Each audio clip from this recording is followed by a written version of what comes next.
નમસ્કાર મિત્રો, તારીખ 10 જાન્યુઆરીથી 20 જાન્યુઆરી સુધી ચાલતા કરુણા અભિયાન 2024 અંતર્ગત ઉત્તરાયણ પર્વની મધ્યે ઘણા પક્ષીઓ ઘાયલ થયા હતા, જેની સારવાર માટે વાપી ખાતે અનેક સ્થળે પક્ષી નિદાન કેન્દ્રો સ્થાપવામાં આવ્યા હતા, જેમાં વાપીની શ્રી વર્તમાન સેવા મંડળ, ટિંકુ મેમોરિયલ ટ્રસ્ટ અને વાપી એનિમલ્સ રેસ્ક્યુ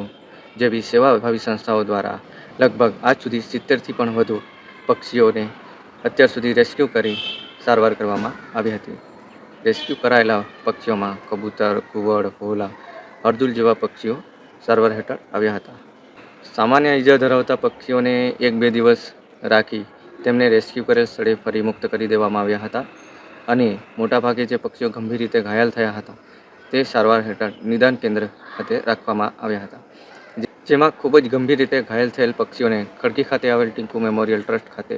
રાખવામાં આવ્યા હતા, જ્યાં તેની 15 દિવસની સારવાર બાદ લગભગ 14 જેટલા પક્ષીઓને રેસ્ક્યુ કરેલ મુખ્ય સ્થળોની નજીક ફરી આકાશમાં ઉડતા કરી દેવામાં આવ્યા છે.